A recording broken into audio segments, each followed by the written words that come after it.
Hello, I'm State Representative Judy Ward of the 80th District in Blair County. Many residents of our district have approached me about the state budget, asking where the process stands and where we go from here. On today's program, I'll pose those same questions to my guest, Majority Appropriations Chairman, Representative Bill Adolph. Representative Adolph, welcome. Nice to be here, Representative. Thank you so much for being here. Can you give us a brief overview of where we've been in the last 8 months? I feel like it's such a long, drawn-out process. We almost need a flow chart to figure it all out. But can you just kind of... I'll do my best. I don't know how long the program is, but I will do my best. Thank you. For sure. Well, first of all, we try our best when we're in the majority to make sure that we do what is constitutionally required of you, and that is to put together a balanced, responsible budget by the due date, which is June 30th. And both the House and the Senate did that, okay? And we put together a budget. The total spending number was $30.2 billion, okay, in June of 2015. And that budget required no tax increases, okay? And within 45 minutes, if my memory serves me correct, the governor did what he is entitled to do under the Constitution. He vetoed the entire budget. But let me just mention that he's the first governor that has done that since the mid-1950s, okay? Usually governors, when they don't agree 100% with the legislature, they blue line. But the governor chose to veto the entire budget. So, unfortunately, the Commonwealth was without a budget, okay? And there was meetings and so forth in July and August, school starting in September, okay? And state agencies, county agencies, hospitals, they were not receiving their money. Now, state employees were getting paid. That was based upon the Fair Labor contract under the state Supreme Court.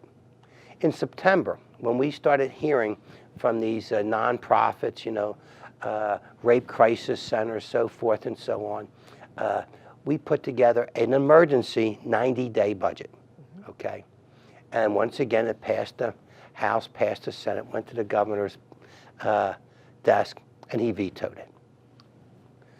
Okay, now, the leaders got together with the governor, and they tried to put together some additional issues, okay, to go along with the state budget.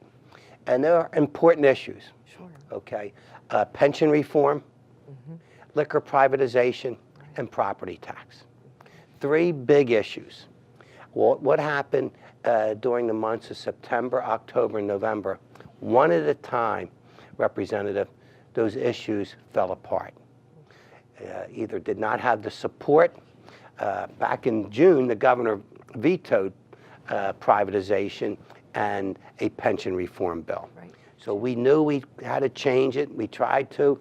A lot of the legislation, in my opinion, and many others' opinion, did not warrant the tax increase that went along with the $30.8 billion budget that the governor was pushing. So just going in that incremental increase from 30.2 to 30.8 meant a tax increase. That's correct. That's correct.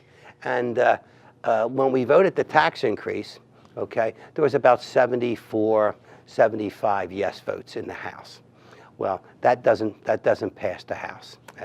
So there was bipartisan support that the tax increase was not there. And maybe it would have been there if liquor privatization would have went through, if pension reform would have went through, if some type of property tax reform would have went through. But without those other 3 major issues, the tax increase and the $30.8 billion budget did not have support.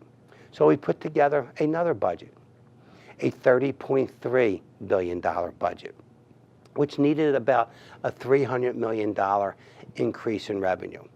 And we were going to use some gaming funds, okay, internet gaming, you know, it's going on in Pennsylvania. Yes. We were just going to legalize it and get some fees from it, so forth and so on. Philadelphia casino license, about $50 million. There's going to be another casino in Philadelphia, and so forth and so on, okay.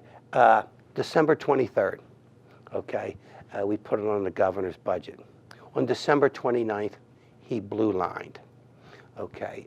How much did he blue line? $6 billion. Really unexplainable.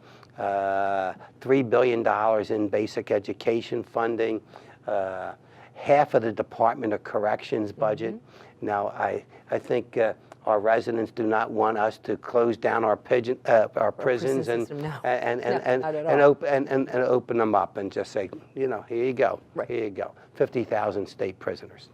Not going to happen. And also some agricultural funding, which affects my district. Also burn centers and rural access critical hospitals. access hospitals. Absolutely, which yes. is also a hospital in my district. Yes, and burn centers and so forth.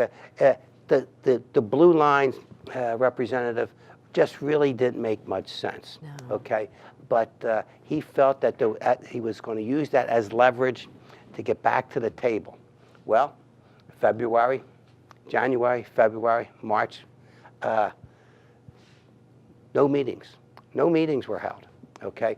We held some budget hearings, but that was actually for 16, 17, okay? Right. And we talked to the cabinet members and this various university presidents and so forth and so on. And we were able to, in the meantime, start putting together a third 12-month budget. And actually, if you include the 90-day emergency, it's the fourth budget we're putting on his desk. And just 2 weeks ago, we put together another a budget.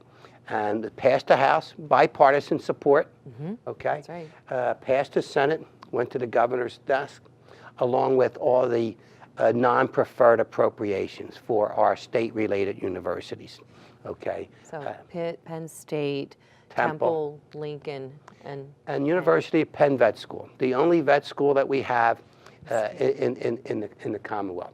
And they received anywhere between 137 to 145 votes, okay? You need 66% in order to get the non-preferred anyway. So that's where we are right now. Okay. And we're waiting to hear from the governor. We certainly have our fingers crossed that he signs the budget and we can start putting 15, 16 aside. Our schools will get paid. Our ag lines will get paid, our health lines will get paid, and our universities will get paid. So we're waiting, and hopefully we should hear from the governor, I think in the next 48 hours, I would think. Okay. And then we can start working on 16, 17 budget. And move forward. Absolutely, it's critical. It's critical, and the last thing I want to see is some schools being closed during the month of March or April. You know, you have seniors in high school, and you have young kids that will not have schools. And what do the parents do? Do they not go to work? Right. Okay, so it's a problem. It's a problem for everybody, and you don't want any more hardship to occur to any of those entities. No. And I'll bring this little point up. Is that we're so late in the year.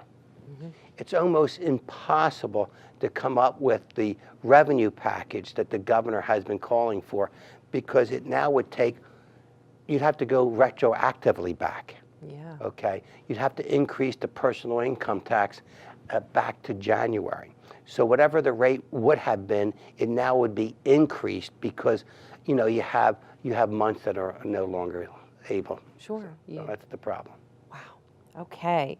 Well, if folks at home would like some more information on the budget, where could they? We have a website. Okay. Pennsylvania, I think it's PennsylvaniaBudget.com, something like that. I think there's a PennsylvaniaBudget.com. All right, there's something on the screen that will Yes. direct them.